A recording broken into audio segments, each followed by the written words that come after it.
We are done. Okay, all right. Last one for today. Last one for today. Reaction Andy. Reaction Andy. Reaction Andy. And yeah, we're gonna watch some honkai back video. Trust me, I don't think. Oh, dude, it's fucking 21 minutes. Holy fuck! And how do we have time to watch this? Because if I watch that, it might be a bit too long. Oh, I do want to watch. I do want to watch this guy video though. He might make such a good video, man. Hold on. I do want to play some pure fiction for today.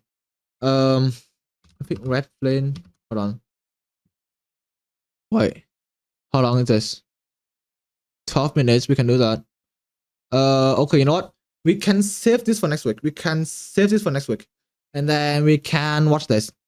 Because about 20 minutes, you can watch me just for like 40 minutes, bro. Read honkai lore. Okay. Okay, alright. We are not gonna watch this for today. I probably will save this for next week. And then yeah, just gonna watch this. What is this? The death of skill point design in starrail. Let's watch that. Let's watch some let's watch I don't know, Sparkle get power grab or something, right? For 10 minutes. Let me get my food ready. Let me get my banana to go with. Actually, what I was talking about Sparkle. Yeah. And now we are gonna watch a guy talk about it now, I guess. Alright, let's go. Hold on. Let's go. Starrail. In the early days of starrail, the design of the game made it so that when you were building a team, the distribution of skill points was something you had to really consider to make the most of your units. Okay, you know what? I still think skill point matter. Not that important as early game, but I still do think it matter. But nowadays, that doesn't quite feel like the case anymore. Out of the 6 characters we've gotten so far from version 3, it's really only the Herda who you might occasionally... Okay. The skill point matter.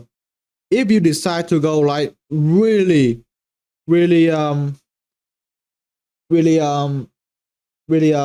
right? Because yeah, in some teams, you don't need to care about skill point. But if you want to like be really greedy, like constantly do E to regen energy for ultimate, right? That will drain you out of your SP very easy. But if you don't do that, then yeah, SP won't be a problem. But it will be a problem if you start spamming SP for every turn. It will be a problem. Run into an issue with, seeing as everyone else is able to avoid the problem in their own unique ways. Okay. With it being example. Hold on. Seeing as everyone else is... This team here replaced my day with a RMC, right? If you want to restore customized stack very early, very quickly, you always E on Lucha. You of course normal on 3B, and I think you E if you want to be greedy, right? Really greedy. You spam E on RMC 2-1. Okay, get a mem very early, restore health and more stack for customized. And that also mean, right? If you spam E, you get more energy for ultimate with trigger 3B. That is a very greedy move, very greedy, because the only way for you to restore SP is 1 3B and 2 RMC. That's it. You spam E on them. I mean, since you are spamming E, you cannot restore SP on RMC, right? And all of them consume SP except for 3B for 3 turns, right? So that is very greedy. And you don't want to do that. And you know, and therefore you play like normal on RMC, normal on 3B. You can spam it on Lucha because you know these two like make the SP neutral. So if you do that and boom, yeah, your SP problem is not existent. But it will be a problem when you start going very greedy. Able to avoid the problem in their own unique ways. With it being over a year since our last truly skill point focused character, it doesn't seem like a coincidence either. While we've always had things like characters with enhanced attacks that don't use skill points, and support units that generate more than they use, recent design trends have made it fairly clear that skill point oriented design has been changed to the point of no return, and we might not get another dedicated character for it ever again. This video is sponsored by Sponsor. Bruhh, Skip. and he Skip. didn't exactly introduce very Wait, hold on. Too long. Hold on. You Hold, to whoa, get whoa. Go back. Go back. Go back. these kits. Go back. Go back. Go back. Go back. Also compatible with Opera GX. If this interests you for supporting the channel. There have been 4 total characters in starrail that have specific skill point related abilities in their base kits. That's not a whole lot, but still was enough to suggest that we might have continued to get similar characters down the line, similarly to how follow-up attacks were introduced very early on, and then were gradually fleshed out as a team over time. Well, that didn't exactly turn out to be the case here, considering it's been over a year since the last edition with Sparkle, joining the likes of Preservation and DOT in the drought for new characters. To understand why the developers would shy away from designing more, we should refamiliarize ourselves with these 4 and how they aged. The first of her kind was Ching Shui, who can, if you're unlucky enough, use an indefinite Gaba inside gacha game. So good. Pick and play. Absolute pick and play. amount of skill points to reroll her tiles. She was a surprisingly potent damage dealer in the very early meta, and it helped. I think that was an argument to say that Ching Shui E6 is like slightly better than E0 S0 CD. Dude, that was a day, man. That was a day. Holy. A lot that she was free to acquire, with extremely powerful 4th and 6th Eidolons if you were able to get them. Though while she had a good run, it was pretty inevitable that she'd get quickly outclassed by newer damage dealers with more consistent mechanics. Depending on how kind the RNG was to you on a given day, you might not have been able to stack her attack buffs fully, or get her E4's follow-up, or even be able to launch her enhanced attack at all. To this day, I'll stand by the fact that she has one of the most creative kit designs in the entire game, but her successor in Spirit didn't take long to arrive, with the release of Danheng Imbibitor Lune in 1.3. Having the ability to enhance his basic attack up to 3 times with 3 skill points consumed for massive blast damage, he played very differently from the other DPS units of that era. His design notably made him significantly more difficult to pair with the skill point needing support Bronya, who was uncontested as the strongest damage amplifier of early version 1, seeing as how every other DPS greatly benefited from her stat buffs and action advance. Although he could offset the need for skill points a bit thanks to his technique in ultimate, he very much I think for the longest time, I did not know that the Among Us stack here, it has a purpose. I thought it's just there for like cosmetic wise. I didn't know that it have a purpose. That is like replace your skill point. I forgot about that. But it's so funny though. I think it took me like legit 1 year to realize that yeah, the Among Us symbol have a purpose. much relied on teammates to have enough, and that's where Hanya comes in. Gameplay wise, Dude, do you remember back in the days, people were like hyping Hanya, man. They were like dick sucking Hanya on like how good she is. Look at where she now, bro. Oh my god. I think my friend were like, dude, you don't have Hanya? What the fuck you doing, bro? What are you doing? Your account bricked, bro. No Hanya? Bricked. Dude, people were glazing her for like months straight. And then boom, she like from tier 1 to tier 5. So good. I love this so much. New characters have too much synergy with each not like old character. So SP management is not a big deal of it's not a big issue right now. I mean yeah, exactly, right? Back in the days, right? Back in the days, like you just slam shit in, like Bronya, slam her in everywhere. War team works, Happy Curry works. What other characters? Maybe Ting Yun or something. I don't know. Like yeah, back in the days, it's just like a kitchen sink. You just throw shit in and it works. And you know, whereas today it's just like you have a set of characters that very well work with each other, right? And you know, it solves every problem ever.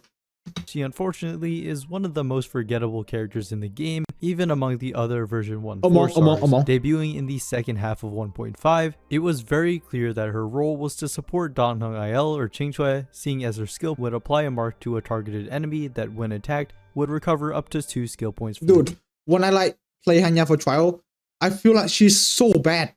I legit feel like she's so good and bad, bro. Hanya like dog shit. Team. To this day, this remains as the only skill in the game that generates more SP than it uses. This was especially relevant looking at the roster of Harmony characters at the time, with the aforementioned Bronya, Yukong also needing them for her buff uptime, Asta having a bit more flexibility, but still Like, bro, same old Yukong, man. Same old Yukong. What happened, bro? What happened to Yukong, bro? Oh my god. Still greatly benefiting from skill uses to generate more stacks of attack buffs, and Tingyun being mostly positive, though less so when her skill is used on someone with action advance. This gave Hanya a clear and distinct niche within team compositions, in addition to the damage, attack, and speed buffs that she could provide. I don't think anyone doubted that Hanya would be power crept eventually, but we certainly didn't expect it to happen in the span of just a couple months. Weeks? No ways months. It has to be weeks. There's no ways months. Because I'm pretty sure the Hanya hype died in like 2 days or something. There's no way in months, right? No shot. Well, getting Silly and Bronya in the first 20 pools was still pork start. I mean, yes, I mean, it's like the start of the game, so, getting any characters in like 1.0 is very good. Even Herta, even Himiko, right? It's still very good, right? Since it's 1.0. But as game go on, you get silly and you're gonna be modding, Sparkle came out in version 2.0 with several skill point oriented abilities. Her talent increased the max number of skill points the team. Dude, I love how, like, if you don't have Sparkle, Dang Heng Eo is unplayably bad. She is so bad without Sparkle. Sparkle so many issues for Dang Heng. Could hold from 5 to 7. She immediately recovered the old days, bro. Yeah, with her technique. Me being her a boomer now, man. We are being boomer. And she was able to make good use of excess skill points with her damage buffing, action advancing skill. With additional qualities like her one-turn buff being extended to account for follow-up attackers, and her flexibility with her basic attacks bonus energy regen, Sparkle provided great damage and utility for a pretty wide range of DPS units. Well, it should be obvious that a limited 5-star would outclass a 4-star within the same niche, but even Ron May, who really— What? Is that me? Is that me?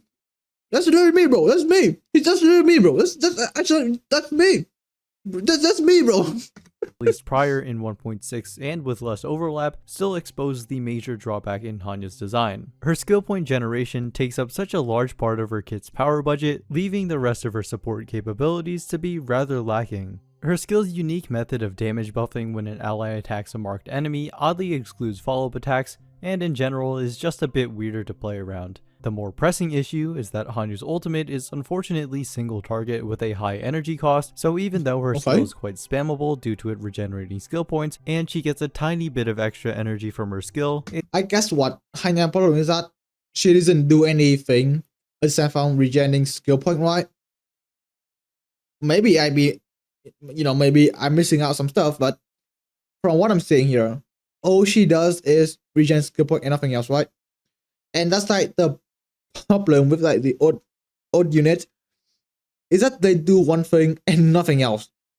Balu only healing, Lucha only heal. He does remove buffing from enemies. That's really nothing at all, right? So that's why they get power grab, because they do nothing except for that one job. And like what I'm saying here, man, I don't know. And that's like the easiest way to get power grab. And yeah, it's not a great ability overall, especially with the duration ticking down on the attacker's turn rather than Hanya's own. And unlike characters that can work well with others who share the same role, Hanya and Sparkle were never going to want to be on the same team because you'd never realistically need that many skill points for a single lineup. So Hanya's useful— I mean, why? Okay, I mean, that's true, right? But then why do you want a character that does the same job as the other one, but worse? Like, why though? You have Sparkle. She does everything Hanya want, but so much better, right? So what the fuck you want both of them on same team? Hanya is just a dead weight at that point, right? Hanya is, bro, I bet you can replace Hanya with like Balu, and Balu gonna be like 10x more useful than Hanya, bro. Like, trust me. Was very short-lived with the increasing flexibility and power of supports over time, and now that the power level has continued to rise even higher, history is basically bound to repeat itself with Sparkle. Her skill point-centric design is the direct cause of her having a lower damage ceiling when compared to newer 5-star Harmony units. There's nothing inherently wrong with that, of course, so long as her unique skill point capabilities can be taken advantage of. It's just that in the current state of the game, that simply doesn't happen. Memo sprites, the shiny new mechanic of version 3, lend themselves to mostly ignoring skill points as a mechanic. When a big portion of a character's usefulness comes from their memo sprite skills, which act on their own and never consume skill points, then yeah, that checks out. Admittedly, the two damage dealers we have right now don't make for the best examples, since Iglaya uses enhanced basic attacks which don't consume or recover skill points as a result of her very high speed, and Casterus apparently doesn't need to use skill points because she consumes the team. Dude, this is so nice, man. Oh, Castry just broke like every law in the game. Like every like what? Every rules that starrail have make up at the point. Castry just broke them up. Castry just broke them. Every rules just broke them, bro. HP, but look at Remembrance Trailblazer. Once Just they fuck summon them, Mem at the start of battle, they can operate at I might just near destroy peak the game. effectiveness using only basic attacks unless Mem somehow dies or really needs a heal. Their main utility of action advance and true damage is especially powerful in part because it's not directly tied to skill points. Although the sample size is small, Remembrance's implementation does seem to lean away from characters with high skill point demands, explaining the lack of focus on it in the short term. And we did also get Mighty, who is another character that quite literally cannot use skill points even if he wanted to due to his HP consumption. But even... Dude, I do not know what Mighty kid is, bro. I don't know what he does. I thought does he like do follow-up attack or something? Does he do that? No. Dude, I don't know, man. I think I go read Mighty kid for like 2 minutes, and I'm just confused on what the fuck he does. When we get a skill point hungry character like the Herda, who always wants to use her skill to get energy for her powerful ultimate, which fully action advances her and gives her an enhanced... I mean, yeah, but like, even the team, look at the team here, right? We have this one, always normal. We have this guy, always normal. Do you ever E on Aventurine? I don't think you do, right? Or you always normal Aventurine. You always normal on RMC. And you have like these two to consume skill point. And I don't think you put speed on Jet, right? So if I don't know how this is gonna work, but in some cases, these two will be faster than Jet, and so the SP will stay neutral, right? It will stay neutral, and I don't think it will ever come to a point that you have to like normal Herta. And what the fuck? I think I got hit with a dementia ray.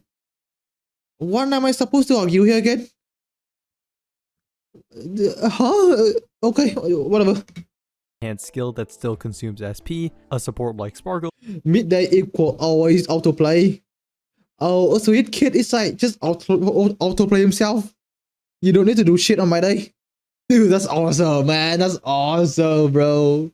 Isn't necessary to run. And that's a direct result of nearly every support by this point being very skill point friendly due to how little they consume. Fu Xuan started the trend of a 3 self-turn duration buff for a skill basic infinite loop, and it's continued to be prominent ever since. Then we have the aforementioned Remembrance Trailblazer, Sunday, who isn't a skill point sink despite single target action. Huh? What? Remembrance Trailblazer, Sunday, who isn't a skill point sink despite... What? Who? Hold on, what is that? Whoa. Yo, thank Kyver for the follow. Hold on. What the, huh? You want to talk about downside? Single target act. What? Huh? Mentioned Remembrance Trailblazer, Sunday, who isn't a skill point sink despite single target action. How? Wait, how? Wait, what? How? Remembrance Trailblazer, Sunday, who isn't a skill point sink despite single target. Oh, dude, what the fuck? Okay. Action advanced supports being characterized by that as a downside. Aventurine, who can potentially provide infinite shields without ever touching the skill button. Yeah, exactly. When are you gonna put skill on Aventurine? Never, right? And secondary damage dealers that also generate more skill points than they use. It makes total sense that plenty of supportive type characters would be designed this way to allow them to flexibly pair with skill point hungry damage dealers, but when every single one of them is made this way, then it also creates an environment where teams are virtually never struggling for skill points, and every Exactly, future yeah. support is expected to follow suit, further contributing to the trend. When it reaches that point, a specialized skill point producing support has significantly lower value because they sacrifice raw power for it, yet other characters more or less invalidate the need for that utility anyway. And it's not even a result of the lack of damage units who need a lot of skill points, because honkaistarrail is totally runnable without Sparkle. What? Is he? What? To need a lot of skill points because honkaistarrail is totally runnable without Sparkle. So, I'm guessing reason why is that he get his ultimate very fast. So even though you do consume skill point, it doesn't matter because you get energy for ultimate very fast. I guess because of Sundays then, right? What the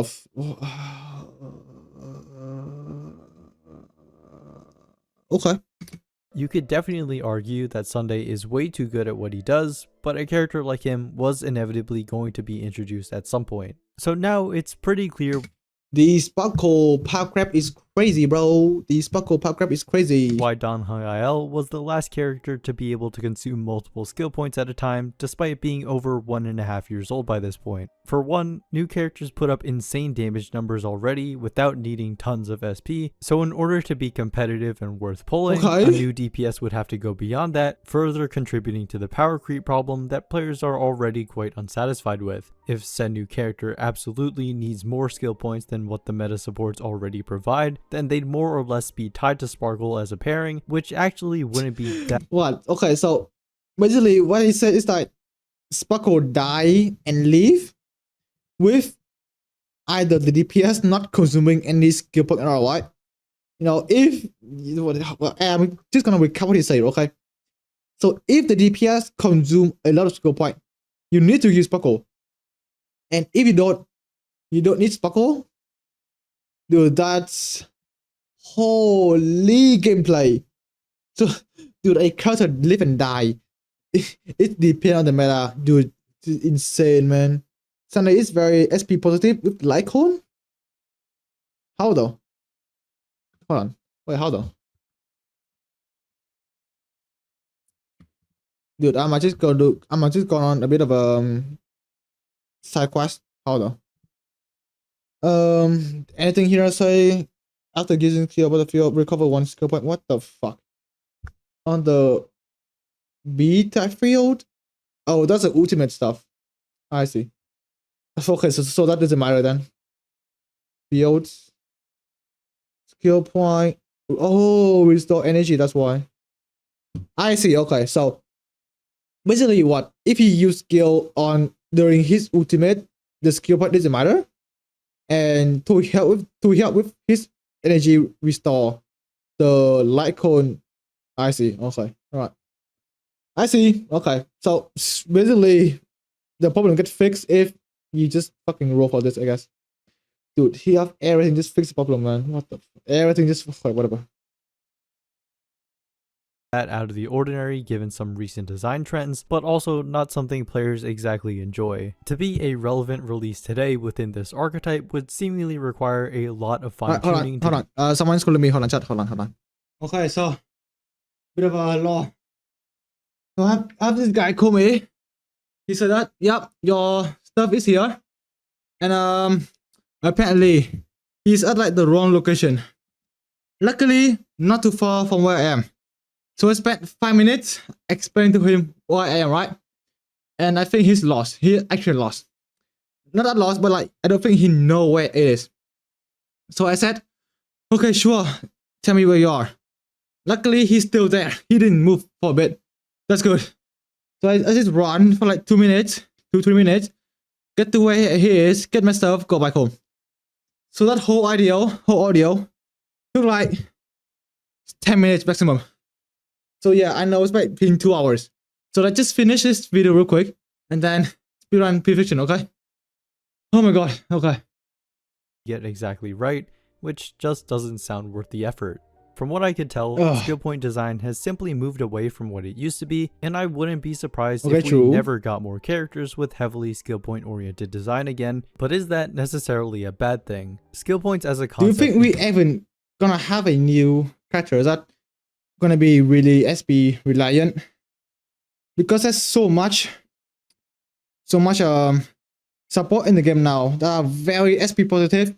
So there has to be a Duncan the second that consumes 5 SP in one turn, right? That has to be the case. Or else, I don't think skill point would ever matter at all, really. Korea has learned the craft of Akron by being lost.